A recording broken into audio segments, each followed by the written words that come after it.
My role in the reconciliation process is not quite the same as my non-Indigenous counterparts. Currently, I'm working to break cycles of trauma and abuse for not only myself, but future generations too. I work as a role model for my sisters, my brothers, my nieces, my nephews, and even the generations above me too. One of my biggest accomplishments as of now is that I'm putting myself through university and overcoming the adversity that I was subjected to at such a young age. I'm enrolled in psychology at my university, where I'm working towards my undergraduate and master's degree so that I can become a psychotherapist and help Indigenous youth and adults alike. With this, I hope to decolonize the mental health industry and take up colonial spaces as an Indigenous woman. I continuously advocate for my people in my work and fight the colonial boundaries that I've been put up against, especially in a place that says statistically I should not be there. And so with my story, I hope to help and serve as an example that Indigenous youth can be so much more than what society tells them. They can do whatever their heart desires, whether that's the trades, college, land-based learning, and artistry. And by contributing to the healing of my own people, reconciliation can transpire too. Well, being Wolastoqey, it gives me a sense of self. Knowing my heritage gives me a sense of self. It makes me feel like there's a history, a story behind who I am and why I'm here. Being Wolastoqey comes with a lot of, and not just Wolastoqey, but being Indigenous in general comes with a lot of sort of self-doubt and sort of shame that comes from the long years of colonialism that a lot of Indigenous people have faced. A lot of people don't even know their heritage, and they often don't really take time to look back at their history and their ancestors. Whilst it's a part of my everyday life. I know that I come from a long line of people who've fought, strong people, strong grandmothers. I come from that long line of strong ancestors, and really, there's other people who also feel that way in other cultures as well. But especially my non-Indigenous peers at school, I don't think they have that same sort of feeling that they get.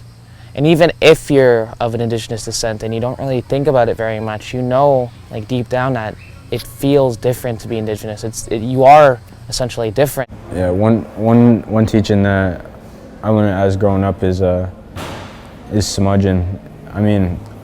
Every kid, at least that I know I've grown up around, it's basically in every household you go to.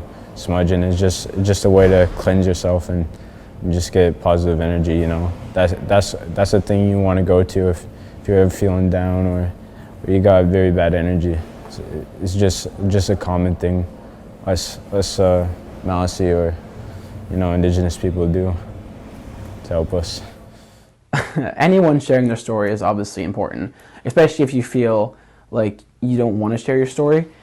You should try to, especially if it's one that's important, like my story. I've been through foster care, I've been adopted, I've been through abusive households. I've dealt with a lot as a person, and bullying, and since I'm gay, it's a lot worse.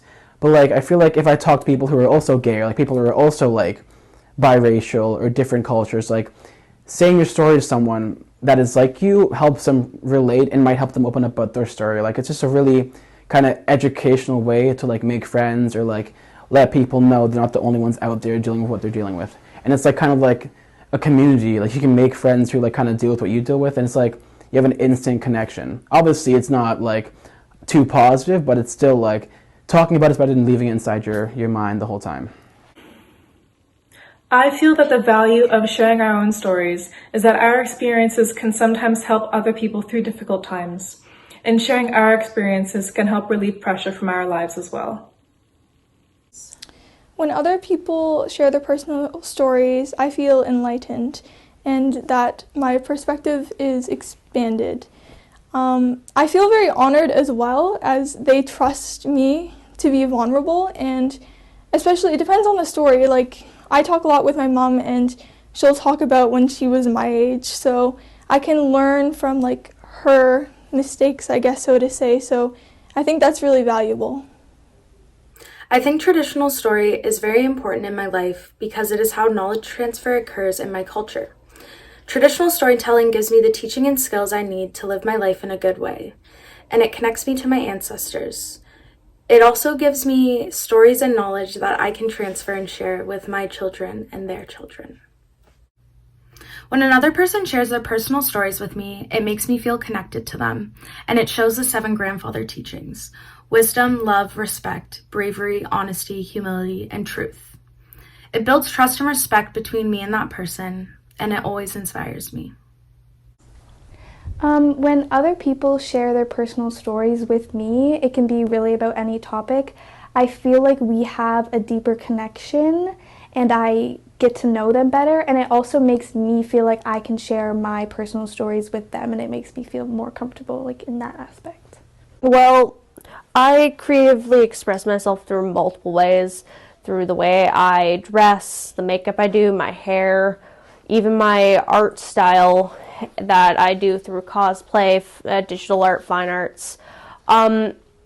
Pretty much any aspect you look at me and it's creative differences.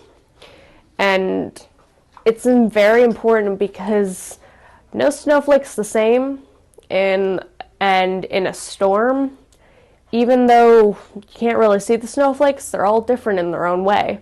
So in this vast world, even if no one sees you right away and appreciates you, you appreciate yourself for your beauty and your differences.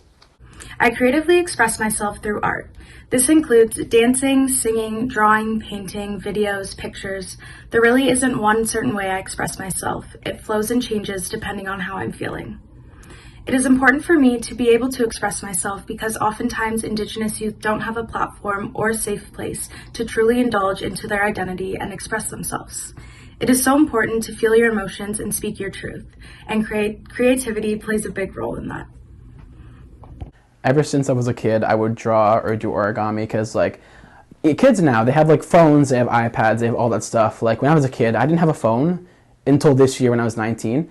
But, like, every kid has, like, so much distractions and so much to escape from. But all I had was, like, kind of, like, artistic stuff. Because I had paper, I had pens, I had, like, a sketchbook. So I just drew my feelings, or, like, I, like, would do origami for, like, hours and distract myself from, like, my life, or kind of. It's kind of like escape from, like, who I was, but also I kind of used it to, like, represent who I was in a way. Like, I would draw, like, or, like, paint something that was, like, my emotions. Like, I'd draw, say I was sad one day, I'd draw, like, a sad forest, but, like, it'd be, like, kind of rainy and stuff, but it wouldn't be, like, someone just crying. It'd be, like, something that represents that emotion. So it'd be, like, a way for me to, like, have an outlet in my life. I creatively express myself through multiple art forms, but specifically films. I love doing short films. I love, connecting with the people that I'm working with, and I also express myself creatively through visual art. I love painting. Painting is very cathartic for me. It's very therapeutic, and I can just have a really bad day and I can just come home and I can grab my paintbrush, my paints, my canvas, or whatever I'm working with, and I can just put all my emotions onto, and through those mediums just express myself, which I find really, really therapeutic. I would say I've always been a pretty artistic person. I like drama, dance, visual arts especially, and I think it's important to have those hobbies to help with balance between school and life. It's very calming, almost therapeutic, and just helps de-stress. Some of the biggest Indigenous people throughout history that have positively impacted my life are big names like Buffy Sainte-Marie, who continues to speak up against injustices faced by our people; Norval Morceau, who is a trailblazer for Indigenous contemporary artists in Canada; Shannon Kustachin, who sadly passed away at a very, very young age, but she's a beautiful soul who fought for education rights in children; James Volkalich, who continues to reignite the Indigenous language Ojibwe for our people; Tanya Tagaq, who fights for environmental rights, and so many more. However, I would say the biggest people who've positively impacted my life are the people, not just the people, the Indigenous women in my own community. They've nourished my growth and contributed to my healing at even the lowest points in my life. Indigenous women are the backbone of our community, so I believe that they deserve most credit for making a difference, especially in my life, because change starts within, and I believe that their credit is long overdue.